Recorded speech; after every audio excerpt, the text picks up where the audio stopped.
When you think about farming, what comes to mind? Probably human hands, right? For centuries, that's what it's been all about. But right now, a quiet revolution is taking place in fields across India.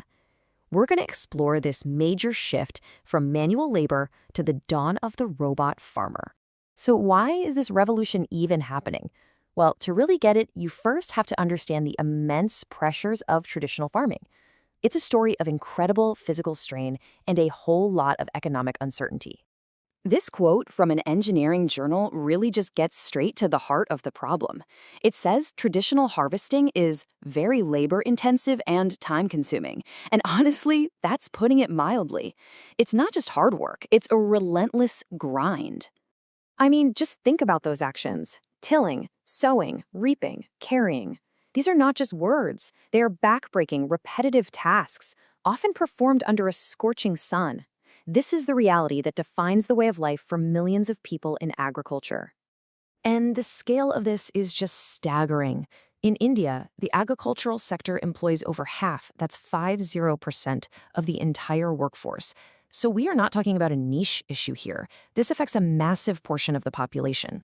On top of all the physical challenges, there's a growing economic crunch. Labor shortages are a real thing, partly because more people are moving to cities. This is causing wages to spike pretty dramatically. For a farmer, that just means higher costs and a serious threat to their livelihood. So you've got rising costs and a shrinking workforce. What's the answer? Well, engineers are stepping in to try and build a solution. Let's actually break down what one of these robotic farmers looks like piece by piece. First up, you have the robotic arm. Now, the key thing here is its flexibility. It's designed with 6 degrees of freedom, which is a technical way of saying it can twist and turn to grab a fruit or vegetable from almost any angle, kind of like a human hand. Okay, once a crop is picked, it has to go somewhere. That's what the holding compartment is for. It's designed to be lightweight so the robot can stay nimble, but it's also durable enough to carry about 4 to 5 kilograms of produce before it needs to be emptied. And finally, how does the thing actually get around the field? That's where the traction system is key.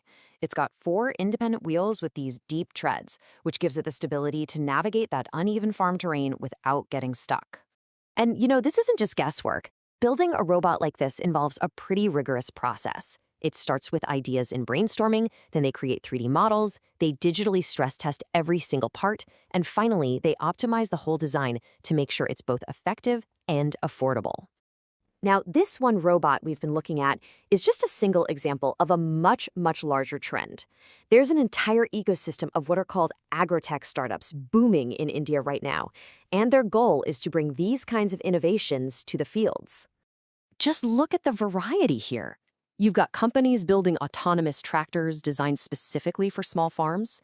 You've got others creating AI-powered robots that can do precision weeding, and some are even developing farm intelligence apps.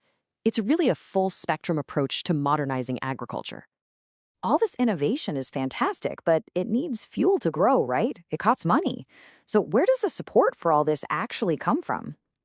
Well, the Indian government is playing a major role here. Through different initiatives, they're creating a really fertile environment. They offer everything from 3-year tax exemptions and seed funding for prototypes, all the way to collateral-free business loans. So we've got the technology and we've got the support system. But what happens when these robots actually get to work on the farm? What's the real-world impact? The impact is pretty clear, and it's powerful across the board. You see, automation brings precision, and that precision leads to higher yields. It also lowers input costs because you're using resources like water and fertilizer more efficiently. It can even improve sustainability by reducing the need for chemicals. This all sounds amazing, doesn't it? Which, of course, raises a really critical question. If this technology is so transformative, what's holding it back? Why isn't every farm robotic? Well, the reality is that the barriers are pretty significant. The upfront cost is a huge hurdle for small farmers. Many of India's farms are small and fragmented, which can be a challenge for robots. And then you've got the basic infrastructure issues like reliable power and internet, not to mention farmer training and just getting different tech systems to work together. So, what does all of this mean for the road ahead? Where do we go from here? Ultimately, the success of this whole agri-tech revolution really hinges on one thing: balancing cutting-edge innovation with solutions that are actually accessible and affordable for the millions of small-scale farmers who, let's remember, are the ones feeding the country. And that leaves us with this final thought. This isn't just about building smarter machines. It's about making sure that this wave of innovation creates a future that's both more productive and more equitable for everyone involved. So, can technology do it? Can it feed the future while also empowering the farmer? It's the big question we're all trying to answer.